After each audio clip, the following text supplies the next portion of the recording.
Bileni Seyoum joining us now live from Addis Ababa. It has been a year, and thank you for joining us, a year since the start of Ethiopia's conflict, yet we are seeing armed groups fighting your government increasing as numbers as they advance towards the capital. What's happening on the ground, and how far are the TPLF and other allies from Addis Ababa? Becky, thank you so much for having me. Before I answer your question, it would be quite disingenuous of me to respond to your question without first addressing the big elephant in the room. And it's important for me to share with you, as well as your global audience, that Ethiopians, a majority of Ethiopians in Ethiopia as well as abroad, strongly feel that CNN has covered the conflict over the past year in a manner that is highly biased and detached from context. And a recent example is the hysteria that CNN had caused last week as if Addis Ababa was under siege, sending a global message that the city is about to go down. And we have often shared that it seems Ethiopia is undergoing what seems like a coordinated media campaign to tarnish the image of the country, to tarnish the image of the Prime Minister and his administration. And media outlets like CNN, New York Times, Washington Post, and Reuters in particular, as well as others, have often chosen to carry an overly negative and skewed narrative, missing important nuances.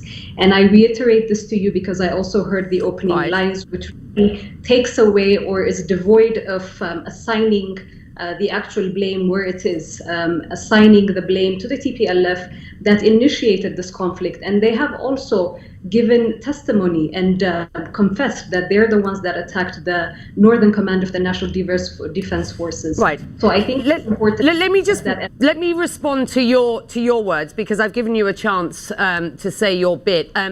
Our work, our reporting was conducted carefully and methodically by CNN's highly experienced team in the region and elsewhere. We stand by its findings as well as the language used in our reporting, which we believe is fully justified. Here's a question to you. There are a number of media organizations, including CNN, currently in Ethiopia, who are not being allowed to report, not being granted accreditation from the government. What is the reason for that?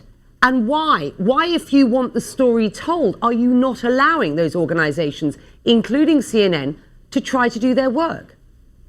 That is a disinformation that is being perpetrated, Becky. And I dare say this because I also deal directly with some of the media. Hold on. We wanted to have what is disinformation? We have a team trying to get to work on the ground. Hang on, but don't accuse us of disinformation. Are you suggesting that we don't have a team that's trying to report on the ground? With respect. Your team is on the ground, but your team did not come into the country, or some members of your team did not come into the country by following the due process. I was informed, or some members of the government were informed of CNN being on the ground and asking for accreditation. The accreditation process. Are you prepared to have them work on the ground and get accredited so that they can tell the story? You would have to allow me to finish. This is not a hostile environment to the media at all. There are so many other media entities that have entered the country. There are other media entities that had requested and been facilitated entry into the country, into the region that they wanted to cover these stories at. However, for the amount of blame that the Ethiopian government is admonished for not allowing media, you never hear about the media that actually do enter a report, and you don't hear about the media entities that have been granted accreditation, but their own headquarters tell them not to actually enter to the country. So these are also, stories that need to be at the forefront. Okay, let's try and get to the bottom of what is going on here, because everybody wants the best for Ethiopia. I know you will agree with that. Certainly, we are just trying to get our work done and get to the bottom of what's going on. So let's do this. UN Secretary General Antonio Guterres has called for unrestricted access to Tigray, to Amhara and Afar, saying that no convoys with supplies had entered Tigray since October the 18th. I have heard this from numerous agency sources. What will it take for the Ethiopian government to facilitate access and end what the UN has called a man-made crisis? Let's start with that, and then we'll get into the politics. Sure, Becky, humanitarian concerns are equally as important for the Ethiopian government. So the portrayal of the government as a demagogue with no interest in the well-being of its own people throughout the country is erroneous, and it's not right. That is why it invested up to 100 billion birr in humanitarian assistance and infrastructure repair works in the Tigray region. Until the National Defense Forces had withdrawn out of the Tigray region, which is the end of June 2021, the Ethiopian government had allocated or was covering up to 70% of humanitarian assistance. After the exit of the National Defense Forces, the onus of responsibility on humanitarian access reaching the intended beneficiaries within the Tigray region is on the TPLF. There has been, what we have witnessed after the humanitarian ceasefire that was enacted by the government is encroachment by the TPLF into the Tigray and Amhara. With respect, that is not the evidence of what our teams have seen on the ground, nor the evidence that I am being given by agencies who are still on the ground. The access isn't available, and that access isn't available. It may be from the TPLF side as well, but the Ethiopian government is not helping. Why? The access has been there. There may have been bureaucratic, cumbersome processes, and in fact, at the beginning, the complaint from international humanitarian assistance partners was that there were so many checkpoints. So the checkpoints, to my understanding, at the beginning, which were 7, have been decreased, heeding to the complaints that were being lodged by humanitarian actors. And the reason for the Ethiopian government putting these humanitarian checkpoints in place is also for the safety of its people within the Afar and Hamara region that are on the borders of where TPLF had been active and also is trying to encroach upon, which they eventually did. Now, I think it's also important that for many months now, we have been facilitating every effort, including those by the UN, to get the food and aid to those in need.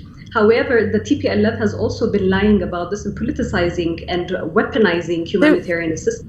We've seen reports as well from the USAID saying that some of their humanitarian assistance was being diverted to fighters instead of those beneficiaries. We have over 800 trucks that are accounted for that have entered the region. Why are we not asking those questions as well? We have seen these trucks carry... I'm giving you the opportunity... Hang on. I'm giving you the opportunity to put your side here. I'm also just making the point that this isn't coming from the TPLF. I'm talking about the fact that humanitarian aid is being prevented from getting in. I'm being told this by humanitarian agencies. The WFP has had tanker after tanker after tanker held up, which has got fuel, essential fuel, to get to the people in need. Look, let's do the politics here, because the politics lie behind what is going on here. Prime Minister Abiy has called on Ethiopians to be... Hold on, please. Prime Minister Abiy has called on Ethiopians to be ready to defend the capital. You know that to be true. What does this mean? And is an arms solution the right solution at this point? Okay, so the Prime Minister calling upon the Ethiopian people to defend their city, to defend their communities, to defend their country, is supplanting or supporting the government's responsibility and constitutionally mandated responsibility to thwart off any attacks, any terrorist attacks. As you know, the TPLF and their partners have been deemed or designated by the House of People's Representatives in an Ethiopian constitutionally clear process, designated as terrorist organizations. So you are seeing the rhetoric coming from the other side saying we're going to take over Addis Ababa, there's going to be a siege of the capital. With all this narrative building up, it's important for everybody to be aware and to be alert. So this is not necessarily from the Prime Minister to arm everybody and descend into civil chaos, but this is about being vigilant in their communities that this kind of threat, which is being overtly declared by the TPLF, is upon us. The Prime Minister also said, and I quote him here, "We will bury this enemy with our blood and bones and make the glory of Ethiopia high again," calling on citizens to take up arms and, quote, bury the terrorist TPLF. This is very heavy rhetoric from a leader. And it doesn't sound from that as if there is any room for the Ethiopian government to talk to the TPLF. Look, Facebook removed the Prime Minister's post. How can Ethiopia unite under this current Prime Minister when he continues to use language inciting violence against particular Becky, ethnic groups? That is the perspective and the perspective of CNN. The Ethiopian government ran the first I've just democratically quoted what the Prime Minister said in a Facebook post that was then removed by Facebook for inciting violence. You need to let me explain. You need to let me explain. Okay. We're testing the removal of this post by Facebook because we do not feel that it is as alarmist as Facebook has. Now, there's other context for these global corporations and global entities working with social... What part of that post do you not see as alarmist? Do you not see as Can I finish? insightful? Can I finish? It's very I'm hard asking you. I am literally asking you a very simple question there. The nuances of the Amharic language. The Prime Minister is not asking people to go and attack their counterparts and their brothers and sisters. There has been a clear pathway from the Prime Minister from the beginning that he came to the administration, asking for peace, asking for unity throughout the country. There have been several attempts by the TPLF and the war drums that have been beating up before the November 2020 altercation. Through all of that, the federal government, championed and spearheaded by the Prime Minister, has been very clear that we did not want this to descend into where it is right now. So calling upon the Ethiopian people to defend themselves, calling upon the Ethiopian people to protect themselves should not be seen in that negative light. Some nuances within the Amharic language maybe or easily, if you're splitting hair, can be taken to mean other things, but there is no clear call for violence on each other. But what the Prime Minister and the government, the federal government of Ethiopia, are asking is for all to be vigilant that the threat of TPLF is there because they are saying they want to take over, they want to attempt a coup, and they want to topple a government, a legitimately elected government, if I may say so. Right, but Beleni, I think you know what was written in that post was unequivocal. Look, Prime Minister Abiy described war, and I quote him here, as the epitome of hell during his acceptance speech for the Nobel Peace Prize. Now he is presiding over a protracted civil war, effectively. And by the way, how concerned are you that this is going to get worse and this will ultimately become a civil war? Perhaps we're not there yet. But it looks as if we could be. What will it take to stop this? That is not true. So again, facts and the way that the narrative is being shaped by your media as well is important because that's not the case. The Prime Minister So how would you describe it? By the Constitution to thwart off any attacks on the state, on the integrity of the state as well. The Constitution, if you're willing to go through it, declares that and puts that as a responsibility mandated on the Prime Minister. The TPLF is an organ that has been designated by our House of People's Representatives as a terrorist organization. If the TPLF, if you remember in end of June 2021, when there was a unilateral humanitarian ceasefire that was enacted, the opportunity for peace was there. The opportunity, this unilateral ceasefire that was taken by the government was paying heed to the suffering of our own people. And we need to also acknowledge that the people of Tigray are our own people as well. So heeding to the pains that they are undergoing because of the criminal tendencies and the power grab that is being pushed by a small criminal enterprise and a small clique, acknowledging that the unilateral humanitarian ceasefire was considered a joke by the PLF, and what you saw them is encroaching into two other regions, looting properties, destructing properties, killing civilians, raping women and children as well. So this needs to be thwarted.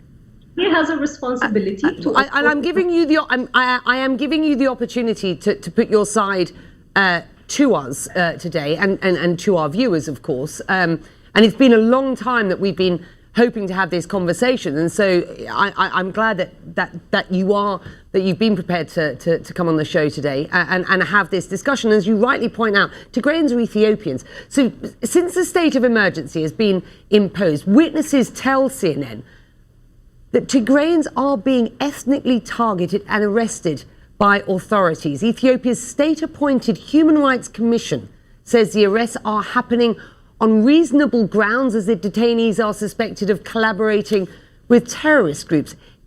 Is there any proof of that? I mean, this is a state of emergency was something that was enacted last week. So I would need to get further details in terms of the way that it is being implemented. But the enactment of the state of emergency is not to target any particular person based on the identity that they're aligned to. The state of emergency is put in place to protect the Ethiopian people, to protect the residents of Addis Ababa, who have been told with very, very fierce rhetoric coming from the TPLF that we are going to siege or we're going to come into Addis Ababa. So it's important for the state of emergency to put in place a mechanism that anybody that is trying to threaten the stability or the peace that is within the capital city is thoroughly addressed as well. So the details that you're asking for, this is something that's still in the pipeline. I may come back to you at another point. Well, the government has declared a state of emergency, reflecting the rapid escalation of this conflict that ultimately threatens to tear apart Ethiopia and further destabilize the Horn of Africa. Your government has urged foreign powers to stand with Ethiopia's democracy. You do not have the support of Washington, for example, which just this week accused Ethiopia of gross human rights breaches and said that it planned to remove the country from an important trade pact. What's the government's message to Washington? Who are you speaking to here? And just describe how you feel about the response from the international community at this point. I mean, Becky, let me just backtrack a little bit and address something that you had said. This is not the first time that a state of emergency has been enacted within the country, so we shouldn't use this particular point to exaggerate things more than that they are and to create an alarmist environment, because that's what a lot of international media have created. Going to your second question, the engagement with the US is still constructive. We look for a very constructive engagement. The US, the United States, has been a strong ally of Ethiopia for a very long time, and Ethiopia has also been a bastion of stability within the region. And they have described Ethiopia as an important partner, but that partner is not a constructive partner anymore. I spoke to Samantha Power about this just yesterday. Just yesterday, you lose the support of Washington. You lose the incredibly important trade pact that's there. Officials are sanctioned. What sort of impact will that have on Ethiopia's economy with respect and the people of Ethiopia? And isn't it time to push for a ceasefire and to sort this thing out? Your response? Becky, the humanitarian ceasefire was already in place. Remember, the TPLF brandished it as a joke. So I'm not entirely sure what you're talking about further other than that.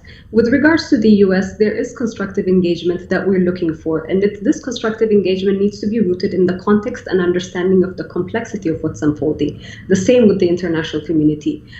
We need the US and the international community support to defend democracy, justice, and the people of Ethiopia. And I say to defend democracy because for the first time in Ethiopia's modern history, we underwent the first democratic elections. It might not be perfect in the eyes of the US, it might not be perfect in the eyes of the international community, but it's the best that Ethiopia has come across. And these are building blocks for the democratization process that we have embarked upon in 2018. Are they painful? They're painful. Is it facilitating a segue for something more solid and foundational to come? Yes, but we still need that because this is a democratically and legitimately elected government, and the Prime Minister. The Ethiopian government faces huge criticism at present, and there are calls from pretty much everywhere at this point for a ceasefire. So you're right to point out that there was the bones of a humanitarian ceasefire at one point, but there are calls now for a full ceasefire. Briefly, tell me, what do you expect will happen next at this point?